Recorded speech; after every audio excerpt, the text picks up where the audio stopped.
मिनश्शैतानिर्रजीम बिस्मिल्लाहिर्रहमानिर्रहीम।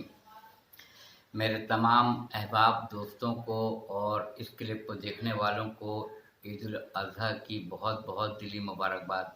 मैंने उनसे यही कहा था कि मैं इसका पार्ट 2 भी रिलीज़ करूँगा, जिसके अंदर मैंने पार्ट 1 में यही आयत थी सूरह हज 22वां सूरा कुरान मजीद का, और उसमें बताया था कि इरशाद खुदाबंदी है कि न खून पहुँचता है ना तुम्हारा गोश्त पहुँचता है, बल्कि तक़वा पहुँचता है।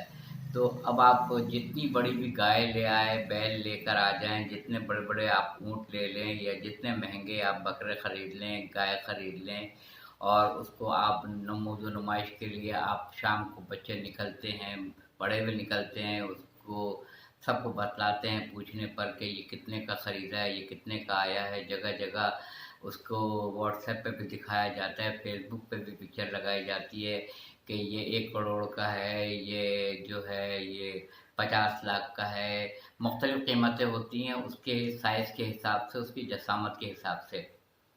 और बड़े खुशू के साथ लोग जाते हैं और बहुत एहतराम के साथ जाते हैं, लेके आते हैं। दोस्त 5-5, 6-6 घंटा सर्व करने के बाद लाते हैं, और उसको पहले दिन, दूसरे दिन, तीसरे दिन भी लोग उसको ज़बह करते हैं। तो पहली बात तो ये है कि सबसे पहली बात मैं ये बता दूं कि बैल हो, गाय हो, बकरे हों या दुम्बा हो, ये ज़बह होता है। ऊँट वाहिद वो है जो ईद उल अज़हा में नहर किया जाता है। ऊँट को नहर किया जाता है, और नहर इस तरह किया जाता है कि अल्लाहु अकबर कह के छुरी नहीं फेरी जाती है, बल्कि गुर्ज़ लगाया जाता है। यहाँ गुर्ज़ लगता है, उसका खून का फव्वारा निकलता है, और उसके बाद से जैसे जैसे खून निकलता जाता है वो बिल्कुल ही एक मरतबा ज़मीन पर गिर जाता है और वो ख़त्म हो जाता है।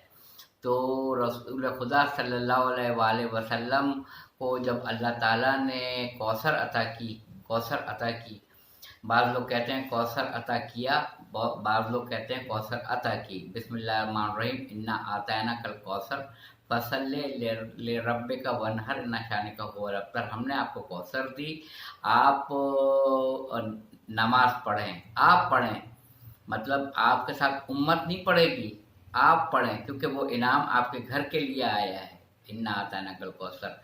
और कुर्बानी दें, नमाज पढ़ें और कुर्बानी दें, वनहर, और वो कुर्बानी दें कि वनहर जो सूरह कौसर में लफ्ज़ इस्तेमाल हुआ है, बिस्मिल्लाहिर्रहमानिर्रहीम, इन्ना आतैना कल कौसर फसल्ले ले रब्बिका वनहर, वनहर से वाला ही लफ्ज़ है कि जैसे ऊँट नहर होता है, नहर, वनहर वाली कुर्बानी चाहिए, जिसमें गुर्ज़ लगे, नेज़ा लगे, वो कुर्बानी चाहिए।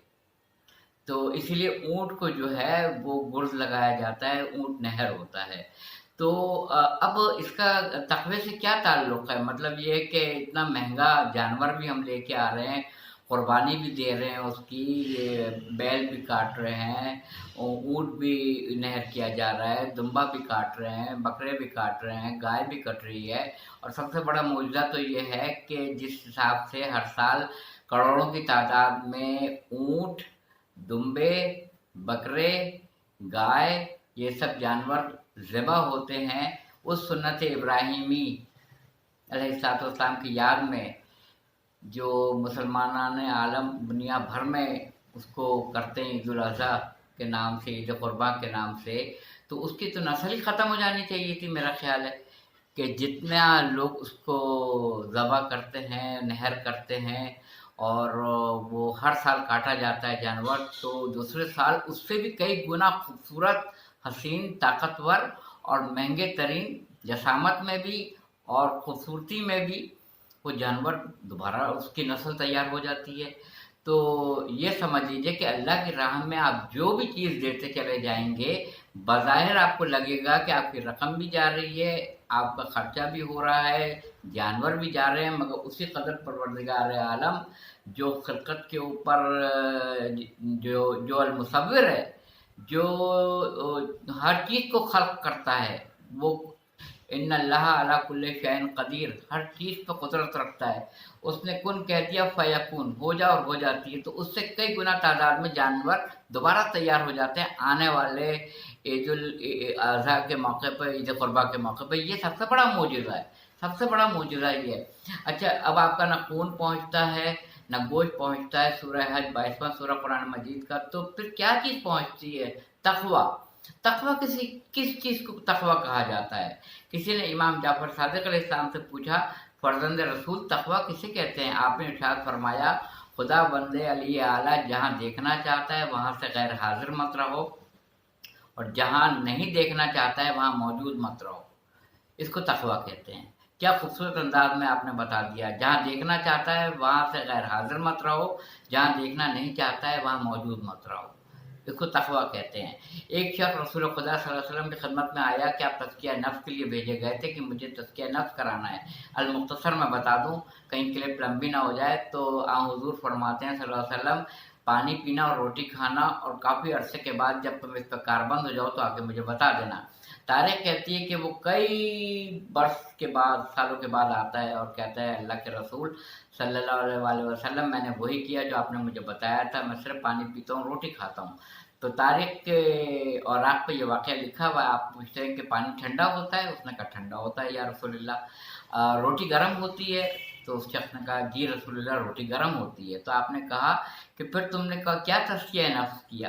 اگر پانی ٹھنڈا پیتے ہو اور گرم روٹی کھاتے ہو تو کیا تزکیہ نفس ہوگا؟